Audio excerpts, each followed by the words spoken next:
Tommy Novak, Alexander Carrier, UC Saros. With 3 days left to the trade deadline, what is happening next with the Nashville Predators roster? You're Locked On Predators, your daily podcast on the Nashville Predators. Part of the Locked On Podcast Network, your team every day.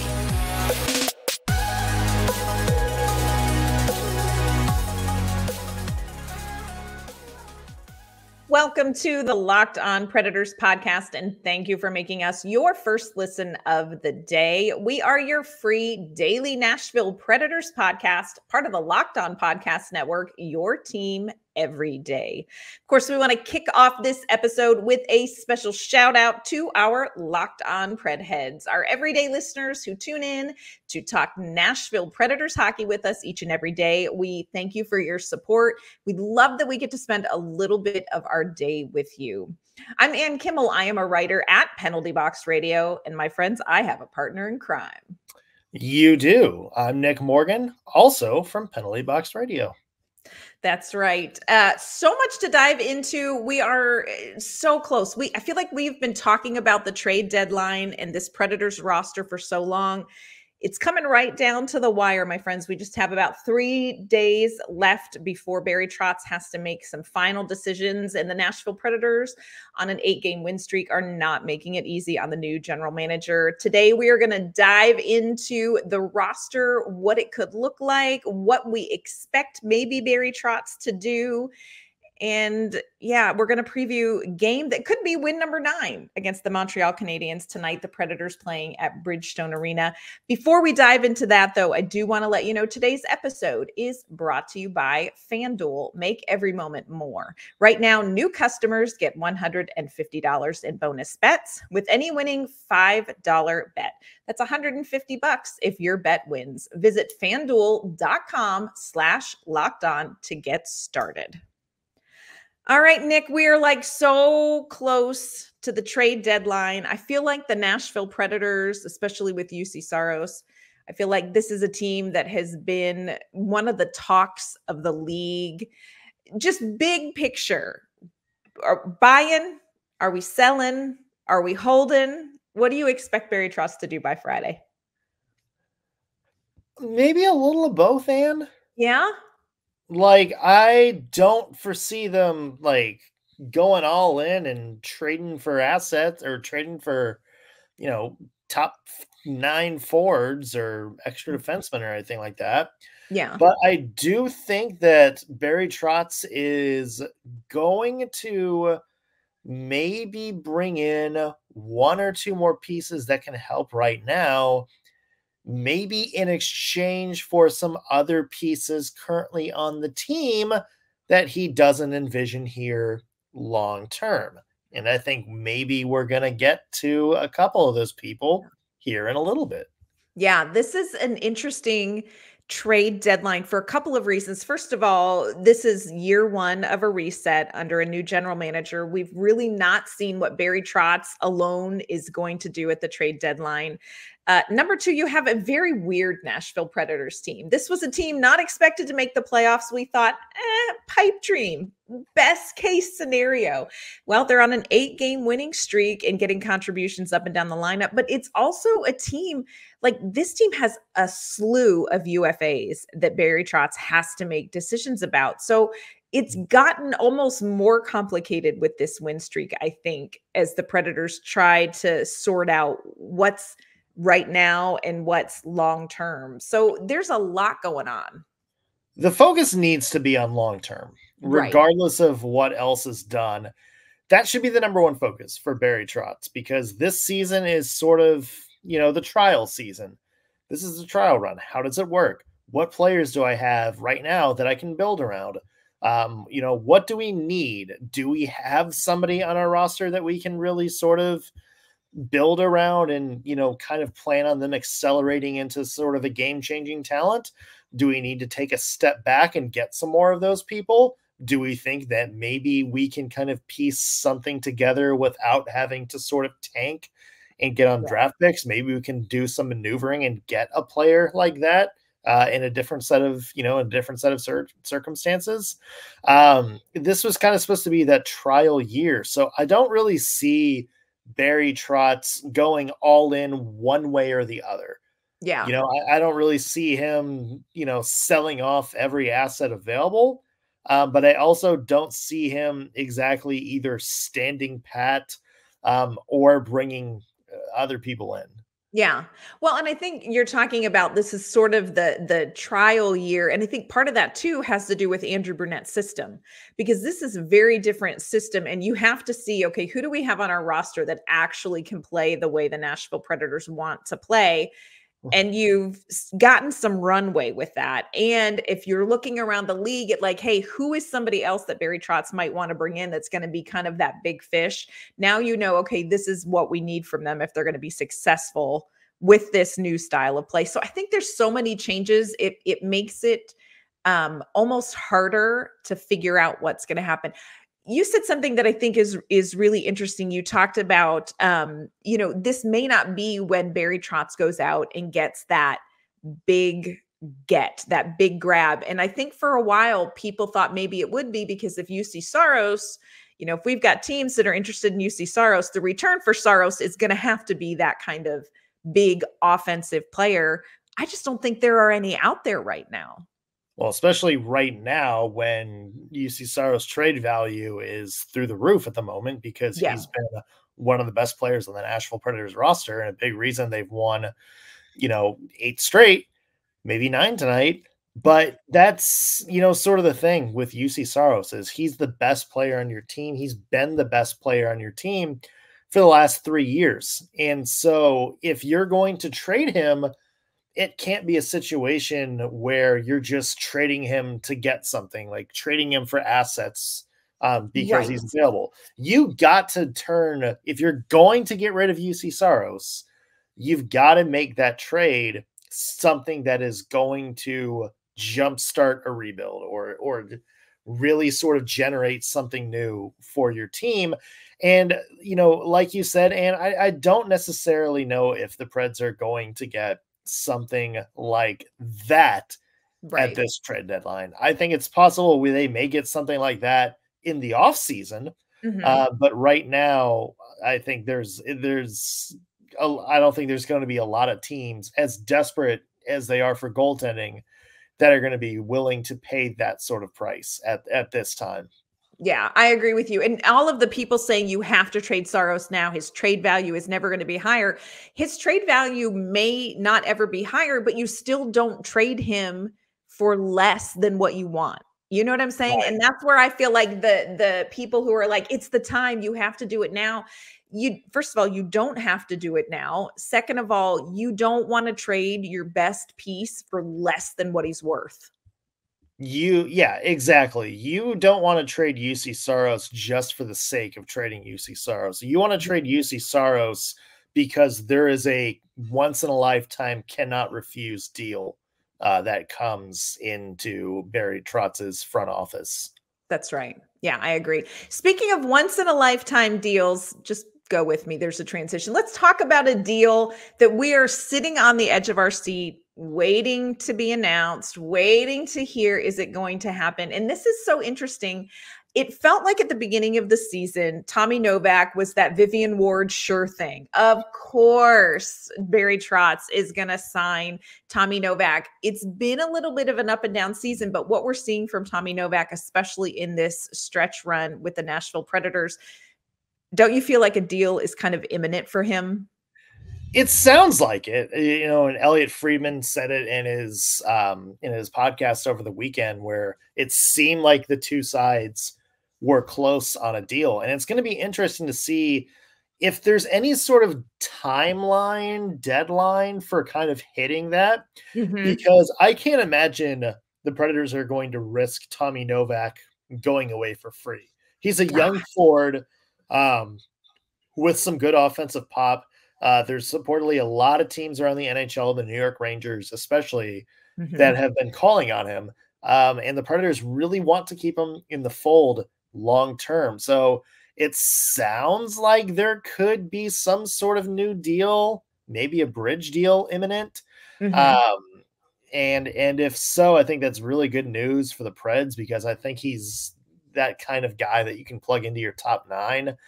But it's going to be interesting, come Thursday, maybe Friday morning, depending on how close they are or aren't to an actual deal.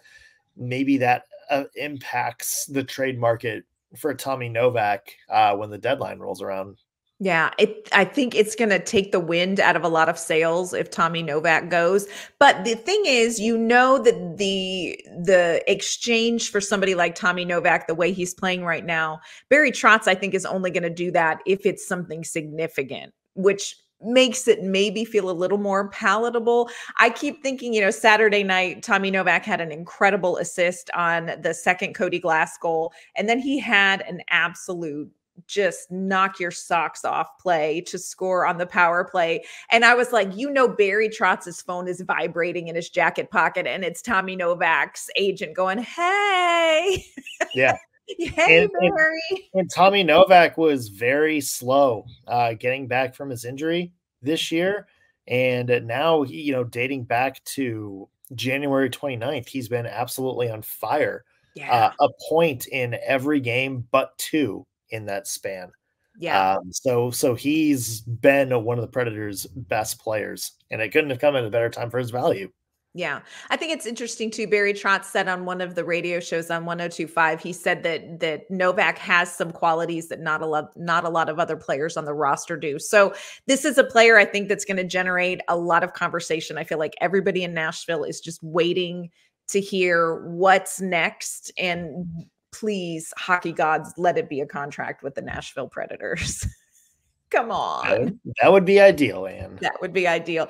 Coming up, there are more players that are being rumored and whispered about when it comes time to this trade deadline. We're going to talk about one defenseman in particular who may be garnering some interest for teams. We're going to talk about maybe what that trade could look like and what is that trade going to cost the Predators, plus lots of UFAs and a game preview coming up too. First, though, I want to mention today's episode is brought to you by Sleeper. We are in the stretch run, Preds fans, and regardless of whether we make the playoffs, regardless if we crash and burn into a fiery abyss, you can still win big by playing daily fantasy hockey on Sleeper, the official daily fantasy app of the Locked On NHL Network. Sleeper is our #1 choice for daily fantasy sports, especially daily fantasy hockey, because with Sleeper, you can win 100 times your cash in daily fantasy hockey contests.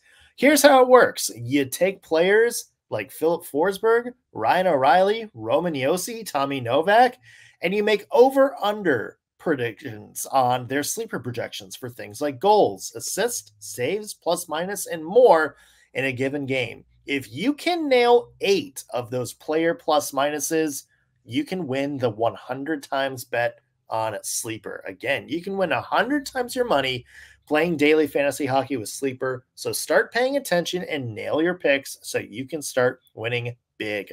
Use promo code LOCKEDONNHL and you'll get up to a $100 match on your first deposit. Terms and conditions apply. Again, that's code LOCKEDONNHL. Sleeper's terms of use for details and locational availability. On tomorrow's show, we are going to recap whatever we see happen on the ice tonight at Bridgestone Arena as the Nashville Predators tonight host the Montreal Canadiens. Hopefully, we'll be recapping the 9th win in a row. I mean, I'm just throwing it out there. We're going to see what sticks. Let's see what happens. Let's bring the vibes. Let's bring vibes. Yeah. We're vibing on Locked On Preds. We're vibing. Speaking of vibes, let's talk about the Nashville Predators player who has the Bridgerton vibes, if you ask me. This is the player most likely to be cast on the next season of Bridgerton, and that is the darling French-Canadian defenseman Alexander Carrier. This is a UFA generating some buzz around the league. Nick, what are you thinking about Alexander Carrier? What are you hearing about him as far as trades? Yeah, according to Elliot Friedman, it seems like this is the most likely trade to happen for the Nashville Predators. There's just a lot of teams interested in Alexander Carrier. Yeah. He is a unrestricted free agent at the end of the year. and the Predators don't want to lose him for nothing. And the other side of it, and Elliot Friedman mentioned this player by name, and is that they really like Spencer Stastny, and they really want Spencer Stastny on the roster moving forward for the rest of the year. So, I think this is one of those trades that you have to make, not only because I think Alexander Carrier, of everybody, all this sort of trade chips not named UC Saros on your roster, that's the one I think the most people are going to be interested in, probably the one that you can get the biggest return for. And two, you're going to start clearing some space to get some other big name players that, you have as part of your future coming in forward. Yeah, and I understand the logic of it. The right shot kind of depth defenseman is sort of a hot commodity right now on the trade market. So I get it with Alexander Carrier. Here is the little worry that I have, especially with what the Predators are doing right now. He and Jeremy Lauzon have such a good thing going. And so, it's like you hate to see that broken up. The flip side of that is Spencer Stastny has to get to the NHL. You have Spencer Stastny sitting there waiting. You have Mark Del Gaizo, who is, sitting there waiting for their opportunity. They're really ready to take that next step, and there's nowhere for them to go. So it's like you hate to see Alexander Carrier leave. He's got a little bit more offense to his game right now. He's got 4 goals, which is a career high, not quite as many assists as he has had. But, you see him slowly getting more and more comfortable with the offensive side of the game. But I think he is probably somebody that may go. I think he's just going to be a hot commodity, and he's going to go. I don't know. I just, I don't like this whole thing. And yeah, it's not your favorite. I know that. Here's the other thing.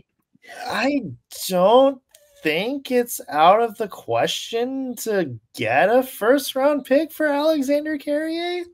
Yeah. Like, I know some people are going to hear that and be like, what on earth are you talking about? Like, it's Alexander Carrier we're talking about, not Roman Josi. But there are teams that feel like they are maybe one depth defenseman, like maybe a top 4 quality depth defenseman away from reaching the Stanley Cup final. Yes. And if they think that Alexander Carrier is a missing depth piece, I don't think it's out of the question that Nashville Predators could absolutely hold a team for hostage, because the defensive market this year, especially on the right side, it's not robust. I mean, Alexander Carrier could be one of the top guys on the market.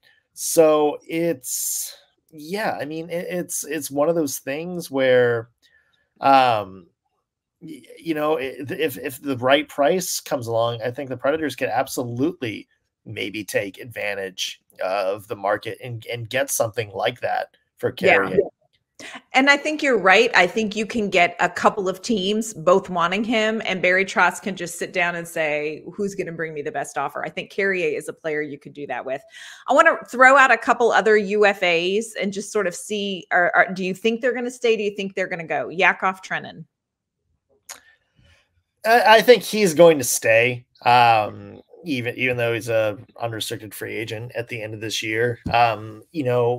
It doesn't seem like the market is that high for him right now. But we'll see. There could be an out of nowhere deal.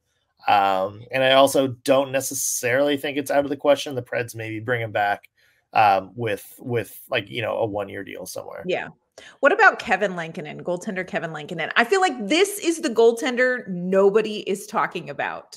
Everybody's talking about Saros. Everybody's talking about Askarov. I'm like, why is nobody talking about Kevin Lankinen? I feel like this is a guy that would be really great for some teams.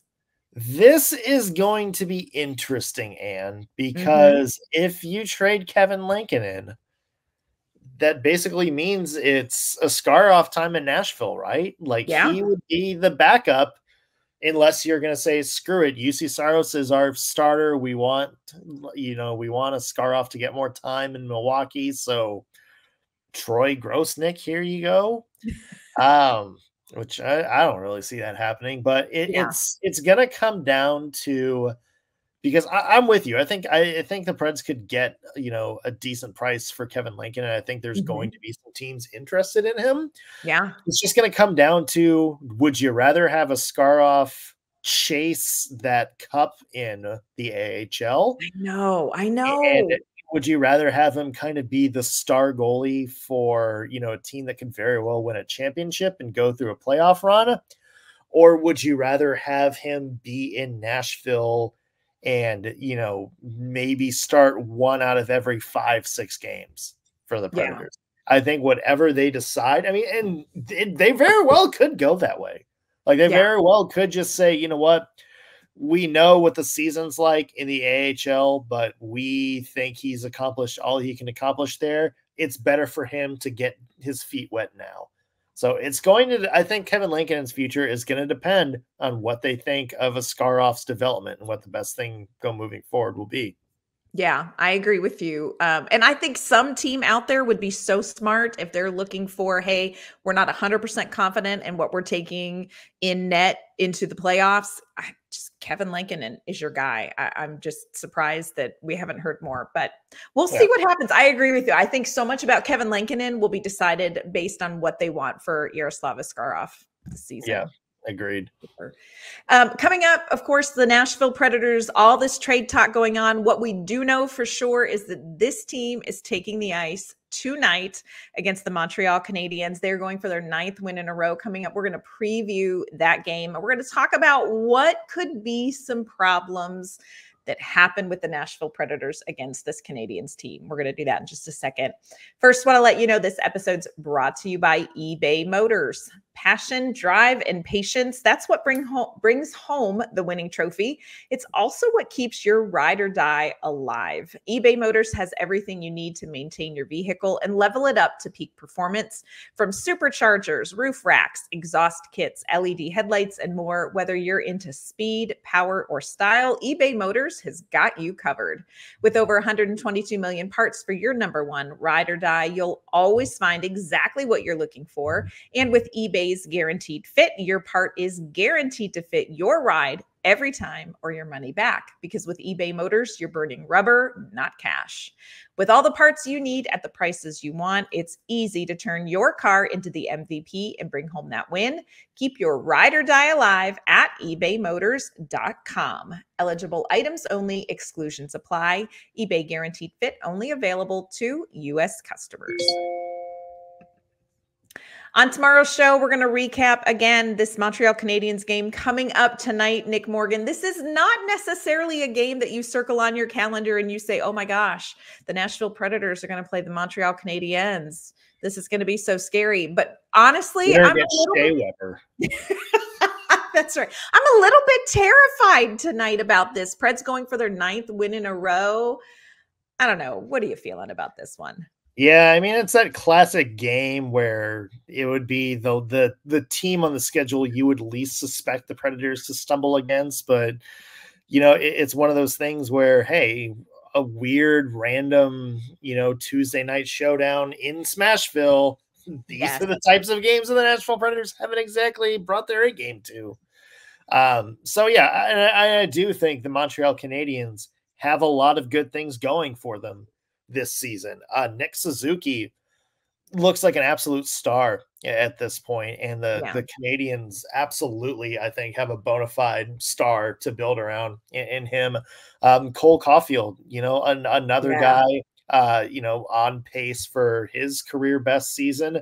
I believe he's, statistically already like way there, which is good considering, his development was a little rough going to begin. So now he's sort of on track.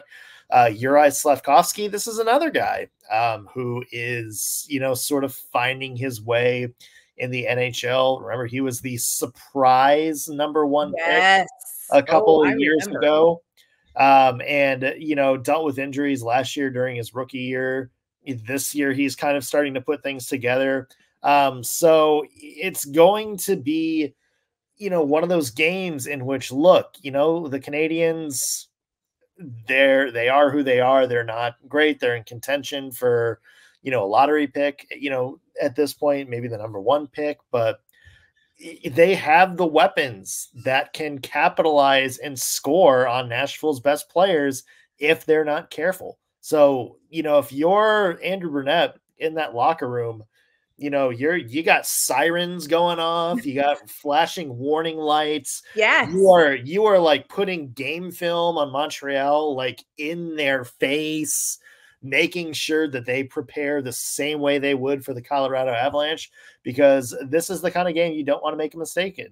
Yeah. And this is the kind of game that I think is really going to reveal almost more about this Nashville Predators team than the win over Colorado did, in the sense that, like, do they really get it? You see them winning these 8 games, and this is what it takes to win against a team like Colorado. Okay, that's true. It's a different level of maturity in the locker room to say, we're still going to play that level against a team that on paper we have no business losing to. And I think there's a maturity in that Andrew Brunette's looking for. It makes me a little bit nervous because here's, you talk about Suzuki and you talk about Slafkovsky, like they have talent on their team. This is a Montreal Canadiens team who lost to Tampa Bay and to the Florida Panthers in a shootout. Like they can hang with some really good teams if they're playing well. And I think Nashville, man, they have got to come out and they've got to play like they played against Colorado. Yeah, I'm with you there. And it's funny because we've talked about this in some of these games before, where you learn more about your team through these types of games than maybe you do against, teams like Colorado and Vegas and stuff like that. Because of course you're going to get up for the Stanley Cup champions. Of course you're going to go up against a division rival. Like, of course you're going to bring your A game and, try to bring the intensity, try to bring atmosphere against a team from a different conference, a different country altogether on a random Tuesday night in Smashville. Are the Nashville Predators going to go all in on this? So it's going to be interesting to see if the Nashville Predators again can stay focused for 60 minutes the same way they did against Colorado. That's going to be a big key. It worries me a little bit because looking back at the wins over like San Jose and over Anaheim, I feel like we didn't see Nashville play their very best for 60 minutes. And, this is one of those teams that can bite you. So for me, I'm a little bit nervous. I really hope we see the same level of intensity from the Predators. What is a key, do you think, for this game, for Nashville to get this one? What do you think the Predators absolutely have to do? I think it's capitalizing on chances when you get it. Yeah. We talked about special teams the other night and how that Nashville power play is cringeworthy as they've been at times this season, have slowly started to look a lot better in this 8-game winning streak. If the Montreal Canadiens go to the box, the Predators need to take advantage of those power play chances. The Canadiens penalty kill is not great. It's 30th in the NHL. So it's going to be one of those games where even if it's just 2 power plays, if you can score on one, that's an extra goal your way, and you're taking advantage of a chance given to you.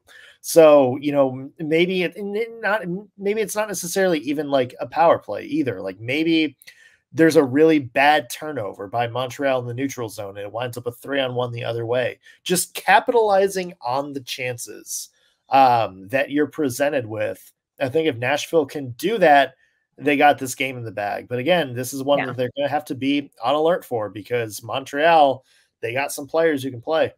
Yeah. Their goal differential so far this season is a -46. Oh, whoa. Ouch. So if Nashville can keep the scoring that they've got going right now up and down this lineup, I really feel like Nashville can win this game. They just need all 4 of those lines like we've seen. We've seen these 4 lines rolling. Everybody's contributing. Everybody is creating turnovers. Everybody's generating chances. If they can do that, I think the Predators can win this game. But gosh, you've got to be ready. This is one of those, I hate to say it, but it's a trap game. Yep. Got to be careful. Yep, it absolutely is. And it's one of those in which I think we're going to learn if the Nashville Predators really have that focus down the stretch, if they can pull together a big game out of this. Yeah, I think this is going to be a very telling game for the Nashville Predators. Of course, we are going to be back tomorrow at Locked On Predators. We're going to break down all of the action that we see on the ice tonight at Bridgestone Arena, including our one word to describe whatever happens. Hopefully, it will be win number 9 in a row. I mean, come on, y'all. Give us 9 in a row. Let's hope it happens. Let's hope it happens. That is going to do it on today's Locked On Predators podcast. Thank you again for making us your first listen of the day. We will be back tomorrow with that Montreal recap. And of course, we'll be back to keep you updated on anything that's happening with that trade deadline. Hope you guys have a great day. We will see you tomorrow.